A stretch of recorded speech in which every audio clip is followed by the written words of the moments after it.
कबीर परमात्मा के अपने आप उदाहरण देकर कहते हैं कि कबीरा वैद बुलाइया पकड़ के देखी बाँ, और वैद न वेद न जाने ही मेरा करक कलेजे माँ। कहते हैं डॉक्टर बुलाया, डॉक्टर ने नाड़ी देखी, बाँ पकड़ के, पहले ये थे थर्मामीटर हाथ से देखा करते हैं, और वैद कहता है इसका कोई बीमारी नहीं और रोज सूखते आवे। कहते हैं कबीरा वैद बुलाइया पकड़ के देखी बाँ, और वैद न वेद न जाने ही मेरा करक कलेजे माँ। उस परमात्मा की और यहाँ के दुखों का जो दुख है, यहाँ के दुखों को देख देख कर कुत्ते ने देखे खाज किधर कीड़े पड़ रहे उसके हैं, किसी खाज लग रही है। ये भी पहले आप जैसे अड़े चौड़े हो कांडे थे और बढ़िया बढ़िया सूट गाड़ के चाले थे, भक्ति करी को नाच बिरान माटी करवा ली। तो ये बातें उनको तुरंत याद आने लग जाएंगी जिनकी आंखों का मोतिया बिंदु का ऑपरेशन हो गया, अर्थात जिनको तत्व ज्ञान हो गया। अब तो हम देखते हैं कुत्ते हैं, गधे हैं, सुअर हैं, बैल है, जोड़ रखा गाड़ी में भर रखा सामान, चलता नहीं था, दे लट्ठा गद्दा है गधोरी उस पर। तो हमने सोचा ये तो ऐसे बनते रहेंगे और हम ऐसे ही मनुष्य बने रहेंगे। काल ने ऐसी बुद्धि भ्रष्ट कर रखी हमारी, क्योंकि ज्ञान है नहीं। ज्ञान हो तो हम ये नहीं सोच सकते, क्योंकि यहाँ तो प्रत्येक प्राणी का अपना किया कर्म इसको मिलेगा। आज मनुष्य है, भक्ति ठीक की नहीं तो अगली योनियों अन्य प्राणियों की योनियों में जाएगा ही जाएगा। तो फिर ये बातें, यहाँ का यो कष्ट, किसी की किसी का हाथ कट रहा, किसी की टांग कट गई, कोई अंधा हो रहा, किसी का बेटा मर गया, किसी की बेटी मर गई, एक परिवार में 2-2 3-3 इकट्ठे मृत्यु हो रही है। अब उस परिवार के स्थान पर आप अपने को सोचकर देखो जो जश्न मनाने की तैयारी में है, तो फिर ये बकवादें अब पलट जाएंगी। 90% जो हम वेस्ट करते हैं अपना समय इस पेट के लिए और इस संसारिक इन बकवादों को जोड़ने के लिए, ये 90% अपने आप शांत हो जाएगी। ना दहेज लेंगे ना देंगे। किसी के 2 कन्या हो जाती है, उसको नींद आनी बंद हो जाती है। ऐसा हमने अपने आप एक मकड़ी वाला जाल फैला के आप पे फंस बैठे उसमें दहेज के चक्कर में, क्योंकि हमें ज्ञान नहीं। हम किसी से आज पैसा लेते हैं, अगले जन्म में वो पैसा वापस देना पड़ेगा। किसी ने मान ले किसी को दबाव देकर दहेज का पैसा ले लिया, या वैसे 2 नंबर के काम करते ले लिया, लेकर दिया नहीं, अगले जन्म में वो पूरा करना पड़ेगा। किसी का गधा बन कर देना पड़ेगा, किसी का भैंस बन कर देना पड़ेगा, और या फिर अगले जन्म में वो दामाद बन कर ले जाएगा जिसको आज तुम दामाद बन कर ले रहे हो। तो इस पंगे में अनजान व्यक्ति दिया करे। परमात्मा ने जो आपको देना है वही देना है, आपके प्रारब्ध में लिख रखा है। उसमें आप अगर फेरबदल करने की चेष्टा करोगे दूना दुख उठाओगे। फेरबदल भी परमात्मा ही कर सकता है। शास्त्र अनुसार साधना करने से आपके भाग्य में ना होगा वो पुण्य, और परमात्मा करवा कर या अपने कोटे से देकर आपको यहाँ होटल वाली सुविधाएं अवश्य देगा, पर अधिक नहीं मांगनी चाहिए। तो ऐसे नानक साहब जी से किसी ने प्रश्न किया, क्योंकि नए नए भक्त बहुत जाते रहते हैं। कहते हैं हे गुरुदेव, हे परमात्मा, आप हमें कभी खुश नज़र नहीं आते, आप खोए खोए से रहते हो। तो नानक साहब जी कहते हैं भाई क्या बताऊं। कहते हैं ना जाने काल की कर डारे, और किस विध ढल जा पासावे, और जिनाते सरते मौत खुड़क दी उनानू केड़ा हासावे। कि 1 सेकंड का पता नहीं यहाँ के बिजली गिर जा और कहाँ गिर जा। जैसे सन 2000 की बात है, पूरा भारतवर्ष गणतंत्र दिवस 26 जनवरी मना रहा था। उधर से गुजरात के अंदर एक जबरदस्त भूकंप आ गया। लाखों व्यक्ति अपने ही मकानों के नीचे, जो 3-3 4-4 मंजिल के सारा जीवन पीढ़ी 2 पीढ़ी लाख का बनाकर उसमें जश्न मना रहे थे, उन्हीं के नीचे दब के और लाखों व्यक्ति मर गए। सुबह सुबह का समय, छुट्टी का दिन, और सारे घर में सेट थे। काल ने किसा दाव लगाया। तो यहाँ परमात्मा कहते तुम तो बालक हो, बालक कति डरते नहीं जरा से भी। डर जब हो जब आपको ज्ञान हो, और ज्ञान हो सत्संग से। सत्संग मान का समय नहीं कि तो और बकवाद हो रही हो, देख लो दुनिया इकट्ठी हो जा। और यहाँ कितने भक्त आ पाते हैं, जो आ पाते हैं वो बहुत महान और पुण्य आत्मा है। उनके पिछले संस्कार इतने ज़बरदस्त हैं कि उनको प्रेरित करके लाते हैं, वो परमात्मा की रजा होती है उनके ऊपर। तो क्या बताते हैं, न जाने काल की कर डारे, और किस विध ढल जा पासावे, और जिना ते सरते मौत खुड़क दी, उन्होंने केड़ा हासावे। अब फिर पूछते हैं क्या प्रभु आप सदा ऐसे ही रहते हो? प्रश्न किया किसी ने नानक जी से। नानक साहब ने कहा कि भाई मुझे भी खुशी होती है, लेकिन वो खुशी हम ऐसे प्रकट नहीं करते जैसे अनजान लोग करते हैं, नाचे कूदो या हा हा हा दांदरे काटे। नहीं, अंदर ही होता रहता हमारे जो कुछ होता है। कहते हैं साध मिले साड़ी शादी होंदी, साध मिले साड़ा शादी होंदी, और विछड़ जा दिलगिरी वे, अखदे नानक सुनो जहाना मुश्किल हाल फकीरी वे। कि तुम भक्तजन जब आते हो मेरे पास सत्संग सुनने के लिए, और जो उपदेश ले चुके हैं, और फिर वो सारे के सारे रह कर मेरे पास आ रहे हैं, तो मुझे बहुत खुशी होती है। उस दिन हमारे विवाह होता है, शादी होती है, समागम होता है, चहल पहल होती है। और जब तुम चले जाते हो, विछड़ जाए दिलगिरी वे, तुम चले जाते हो जब मुझे दुख होता है। क्यों होता है कि तुम काल के उसमें पहुँच चले जाते हो, क्योंकि भक्त कम होते हैं और काल प्रेरित व्यक्ति ज़्यादा होते हैं। मुझे ये डर लगा रहता है कि कहीं ये भोली आत्मा उन काल के दूतों का ना फंस जा, और उनकी बातों माँ के भक्ति ना छोड़ दें, इनकी दुर्गति ना हो जा। जब तुम ठीक ठाक वापस आ जाते हो सभी, तो मेरी आत्मा खुश होती है। उस दिन मेरी खुशी का कोई ठिकाना नहीं होता, लेकिन वो होती है अंदर ही अंदर, लोग दिखावा नहीं होता। साध मिले साड़ शादी होंदी, और विछड़ जा दिलगिरी वे, अखदे नानक सुनो जहाना मुश्किल हाल फकीरी वे। भाई कहते हैं भक्ति करना बहुत मुश्किल है। मुश्किल इन काल के दूता ने बना दी, जनता ज्ञानहीन कर दी। जो भक्ति नहीं करते वो तो सीधे काल के जाल में हैं ही। जो भक्ति करने की चेष्टा करते हैं तो किसी का तो पति लाठी ठाए पाओगा, उसके पति ने कोई और इंजेक्शन ला जाएगा। यो कि होया भाई हम भी तो नाम ले रहे हैं, हम वहाँ जाते हैं, हम तो 6 महीने साल में कभी कभी जाते हैं, और आप कहते हैं 10वें दिन भाग लेते हैं। तो भगत ने नाम ना ले रखा तो वो परेशानी पैदा करेगा ही करेगा। किसी की पत्नी ने नाम नहीं ले रखा, भगत ने ले रखा है, तो वह सींग पिनाए पावेगी। किसी के कहने सुनते जानते क्या सुनी घर में होगी। काल न तक करवाना है कि किसी प्रकार ये वहाँ जाना छोड़ दें, तेरे जाल में फंसे रहें। इसका तो पूरा प्रयत्न रहेगा। लेकिन पुण्यात्माओं, यु ज्ञान रूपी ढाल आपको इसलिए दी जाती है कि अपना बचाव करो, और भक्ति मत छोड़ना चाहे कुछ भी हो। आप पुण्यात्माओं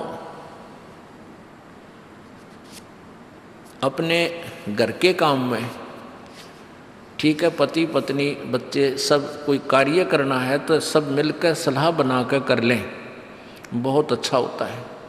उसमें कोई हानि लाभ भी हो जाती है तो विशेष दुख नहीं होता।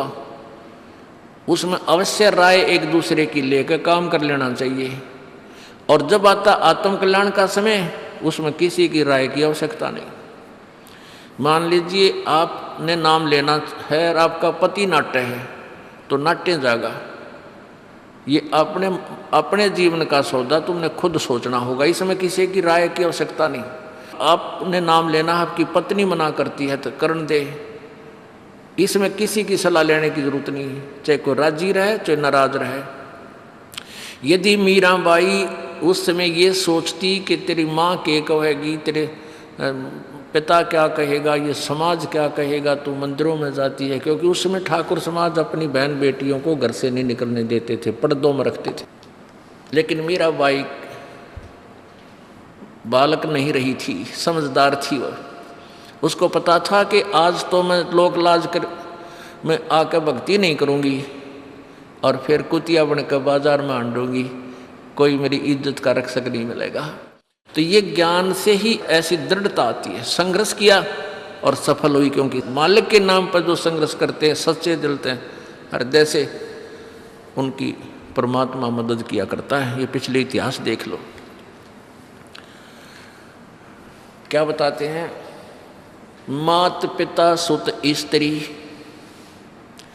आलस बंधु कान, संत दर्श को जब चले ये अटकावे आण। मात पिता सुत पुत्र को कहते हैं। स्त्री जैसे कोई बालक हैं 15, 16, 10 वर्ष के, वो माता पिता के अधीन होते हैं। और बच्चे का समझ में आ गई और माता पिता मना करते हैं तो उनके अधीन है वो।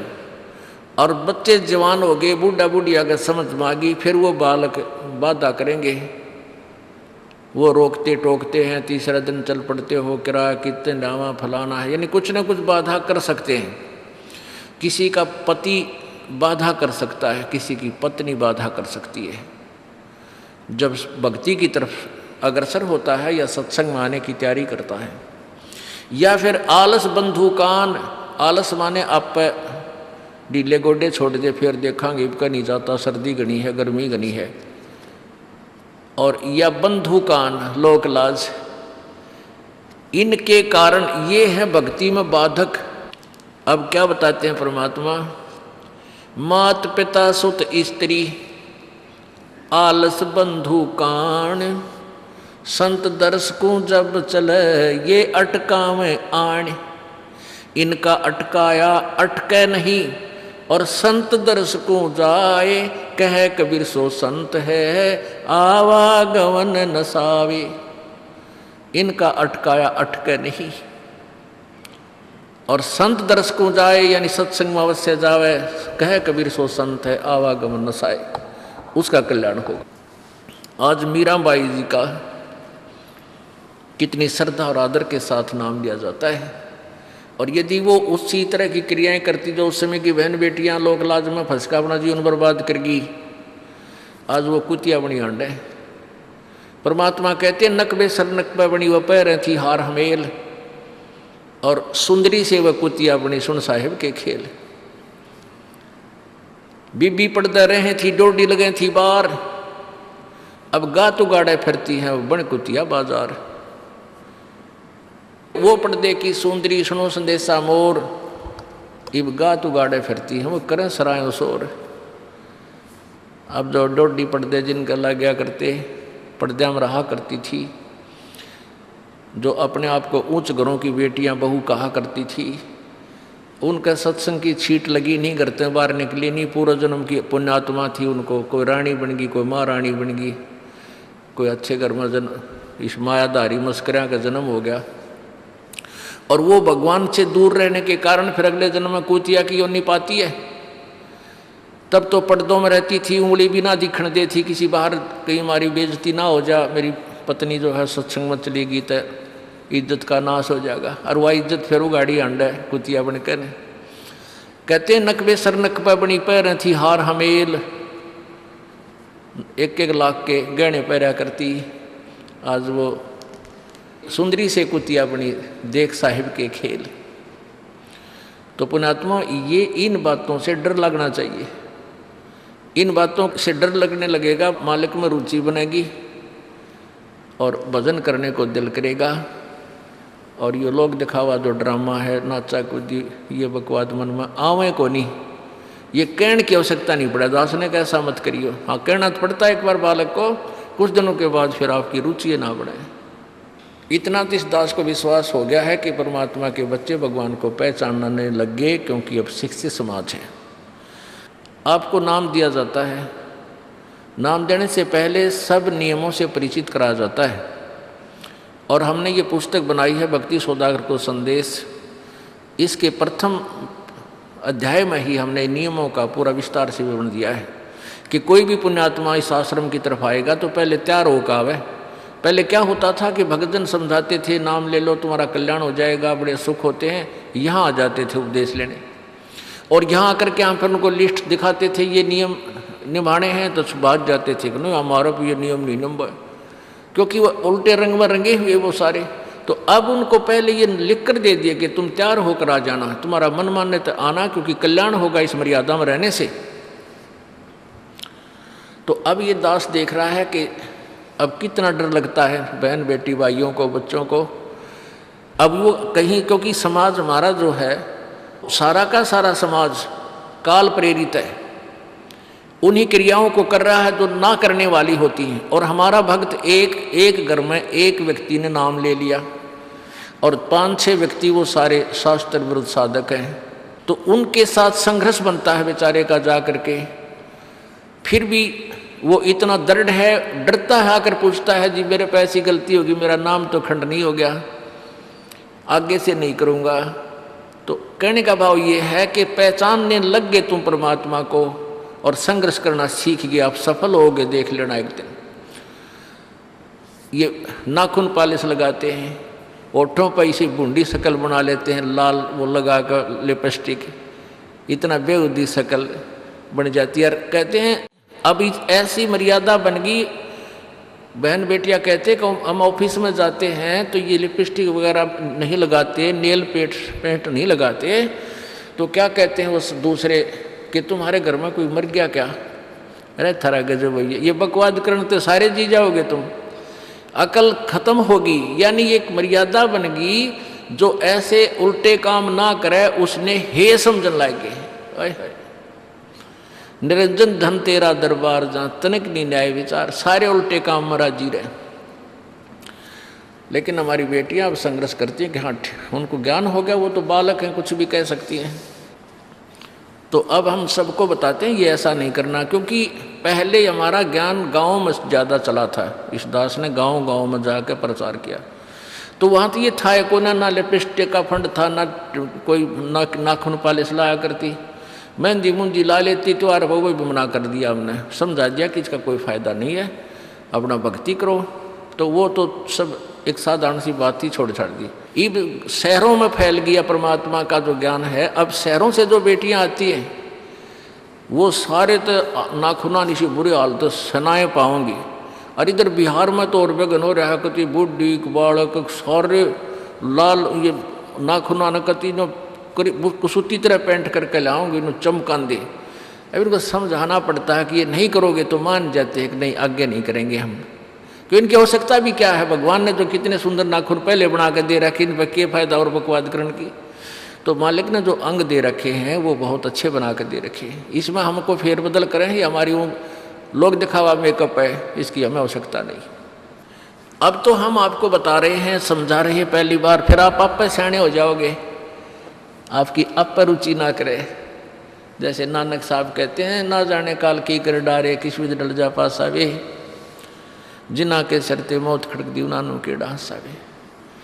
अब प्रसंग था कि साध मिले साड़ी शादी होंगी और भी छड़ जा दिलगिरी वे, अख दे नानक सुनो जहाना ये मुश्किल हाल फकीरी वे। तो नानक साहब क्या बताते थे कि तुम जाते हो यहाँ से सत्संग सुनकर, और वहाँ आप ऐसे समाज में जाते हो जो सब काल प्रेरित होकर के वो साधनाएं, वो क्रियाएं, वो ड्रामाबाजी करता है, जिससे मुझे डर लगा रहता है कि कहीं आपकी क्रियाएं भंग ना हो जाएं और आप काल के मुंह में चले जाओ। जब तुम वापस आ जाते हो तो मुझे बहुत खुशी होती है कि परमात्मा के बच्चे काल के जाल से बचे हुए, तो उस दिन खुश होता हूँ मैं। और तुम चले जाते हो तो मेरी एक तो वो ज्ञान कि यहाँ काल का लोक है, ना जाने कब जाना पड़ जावे, इस कारण से डर से अपनी भक्ति करता रहता हूँ। और एक तुम्हारी भी चिंता खाती रहती है कि कहीं काल के जाल में ये बालक फिर ना फंस जाए। तुम वापस आ जाते हो एज इट इज़, तो फिर मेरी खुशी का ठिकाना नहीं रहता। साध मिले साड़ी शादी होंगी, साध यानी साधु संत, ये भक्त आप साध हो, साध माने जो साधना कर रहा है, और साधु सोए जो सीधा चाल है, यानी जो और लोग दिखावा बकवाद नहीं करता, शराब मांस तम्बाकू नहीं पीता, और मेकअप वगैरह शरीर के वापस जरूरत नहीं। कहते पति भरता भावानी चोम चटक श्रृंगार, जो पति भरता यानी जिसने केवल अपने पति से ही लगा हुआ है, फिर उसने बकवाद करने की क्या आवश्यकता है? तो कहने का भाव यह है कि हम सच्चे ढंग से जब लगेंगे, फिर हमने अब तो इच्छा ना हो किसी वस्तु की। परमात्मा कहते हैं इस काया का गर्व ना करियो के काला के गोरा रे, और बिना भजन इसका कुछ काम ना आवे, चाहे एतर छड़को चारों ओर रे। ये शरीर क्या है, ये गोरा दिखा है चाहे काला किसी का, इसने थोड़ा सा छोल के देख लो, एक जैसा कोबाड़ सब में भरा पड़ा है। ये ऊपर पालिश का फर्क रखे, और इससे नाम अच्छा बूंदा मान लेते हैं। नहीं, ये चाहे काला है चाहे टेढ़ा बेढ़ा है, चाहे किसा बूंदा काना लंगड़ा है, इसमें जब भक्ति कर गया वो सफल है, और इस मेकअप में लग गया रहा वो असफल है, चाहे वो कितना सुंदर दिखता हो। तो पुण्यात्मा परमात्मा कहते ये मिट्टी है, इस मिट्टी से हमने लाभ उठाना है, इसे सोना बनाना है, भक्ति रूपी धन कमाना है, तो इसी से कमाया जाएगा।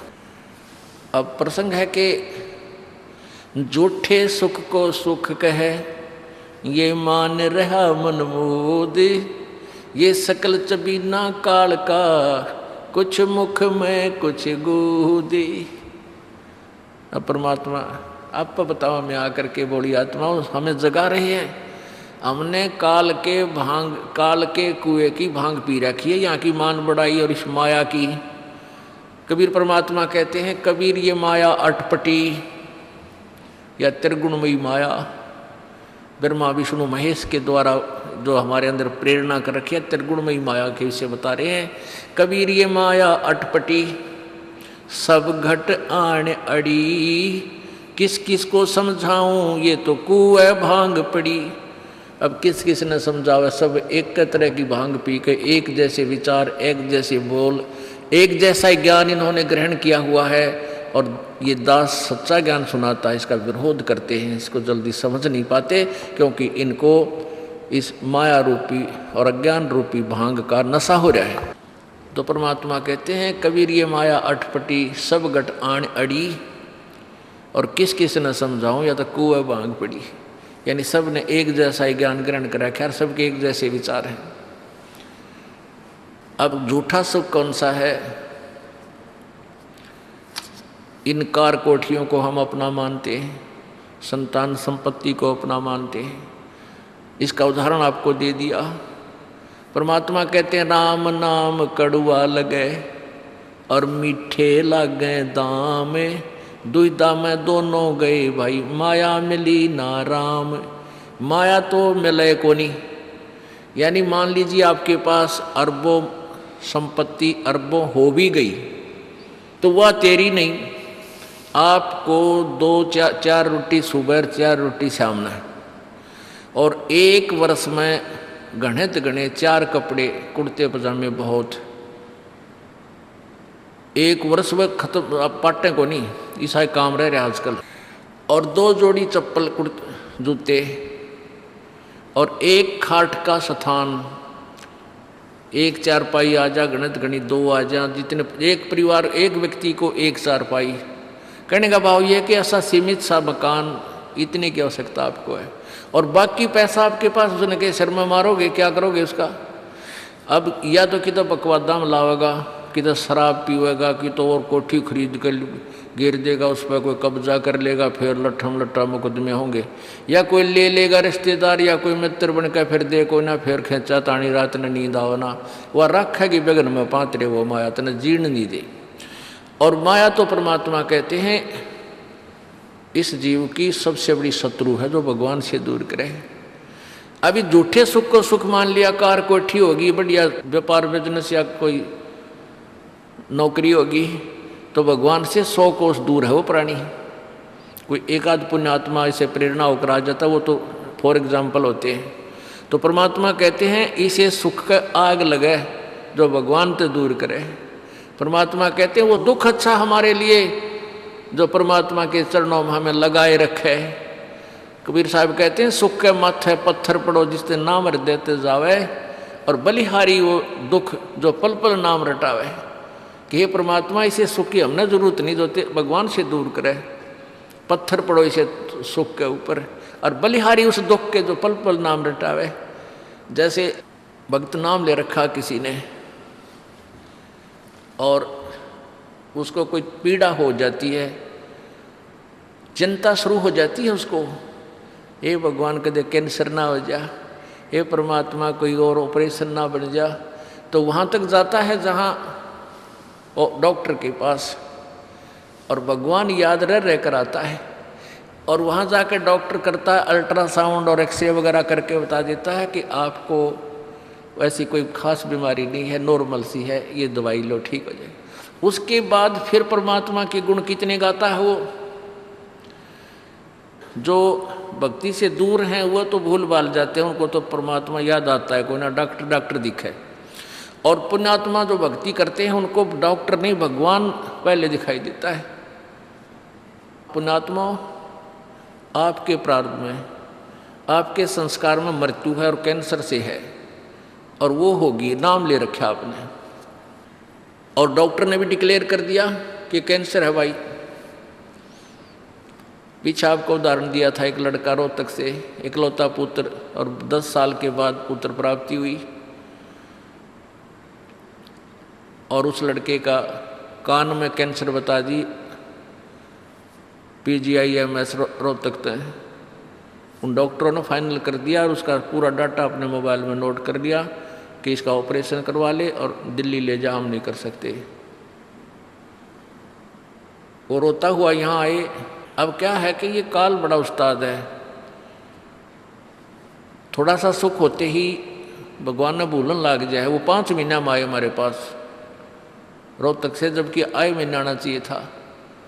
5 महीने में पता करा भाई कितने दिन में आए, वो 5 महीने वाला गेला। हमें भी ज़्यादा खींचातानी करें भाई इतना लेट क्यों हो गया, तो भगवान ने नहीं चाहिए तो फायदा क्या होगा। ये कुदरती है, जब इस महीने 2 महीने में आपका प्रेरणा नहीं उठी, लोर नहीं उठी आने की, तो फिर भक्ति कहाँ चल रही है आपकी। बंधन तोड़ कर आ जाओगे जिसके अंदर भक्ति चल रही है, चाहे कितनी दूर भी क्यों नहीं है इंसान। भारत में कोई दूर थोड़ा, कोई वीज़ा थोड़ा बनवाना है दोबारा आने के लिए, और वो भी नहीं आ पाते हैं, फिर भक्ति नहीं चल रही उनकी। तो फिर रो दोनों, और लड़का भी रो और उसकी पत्नी भी रो, उसका बाप भी, दोनों। वो लड़का छोटा ही था, 12-13 साल का। कहने लगे जी कैंसर बता दी, हमारा इकलौता पुत्र है। बुरा हाल, मेरी नहीं सुने, रोए रो। वहाँ बेटा बात सुनो, आप दोबारा चेक कराओ और पूरी श्रद्धा रखना मालिक में। आप दोबारा ऑपरेशन कराने से पहले चेक जरूर करा लेना, ऑपरेशन नहीं मना करता मैं, और ऑपरेशन भी मालिक की दया से सफल होया करे इसी बूंदी बीमारी का। तो उनके यह बात जच गई, जानते डॉक्टर से कहा जी इसको ऐसे, वो रिपोर्ट दिखाई, और फिर कहा जी, वो डॉक्टर ने कहा अभी मैं दोबारा चेक कर लूँगा। मालिक प्रेरणा करता है कि एक बार चेक करना पड़ेगा, मैं ऑपरेशन करने से पहले चेकिंग फिर करूँगा। दोबारा चेक किया, उसने बताया इसका कोई कैंसर नहीं है, और कान की हड्डी बढ़ है, और 6 महीना में एक बार दिखा जाइए, आप पर ठीक हो जाइए। अब पुण्यात्माओं, अब उस परिवार को भगवान कितना प्यारा लगेगा, कितनी श्रद्धा बढ़ेगी। और आए महीने 2 चक्कर काटेंगे, तो इंसान तो होंगे, शैतान होंगे, तो फिर आपत्ति आओगी उन पर। भगवान से दूर होते ही फिर ये विरानमाटी होगी। तो कहने का भाव ये है कि सुख के माथे पत्थर पड़ो जो नाम हृदय जा, और बलिहारी उस दुख के जो पल पल नाम रटावे। संत शरण में आने से फिर आई टले बला, और जय मस्तक में सूड़ी होवा काटे में टल जा। ये मालिक की वाणी है, गलत नहीं हो सकती। इसका हम कितना लाभ उठा सकते हैं वो हमारी अपने अंतःकरण की जो है व्यवस्था के ऊपर डिपेंड करता है। हमारी कितनी भावना है, कितनी हमारी लगन है मालिक में। अब कुछ भक्त ऐसे भी आते हैं जी, हमें लाभ ना होया, पाठ भी करा लिया, जोत भी चढ़ा दी, और 3 बार आ लिया मैं, ईसा डठोरा दिखाऊंगे, मेरा ऊपर जानो बहुत बड़ा, मुझे ही ज़्यादा आवश्यकता है, इसने कती नहीं। वो बेचारे बालक हैं 1ली 2री कक्षा के, वो कुछ भी बोल सकते हैं, उनको ज्ञान ही नहीं। और ऐसे लाखों लोग हैं जिनको निरे सुख हो लिए।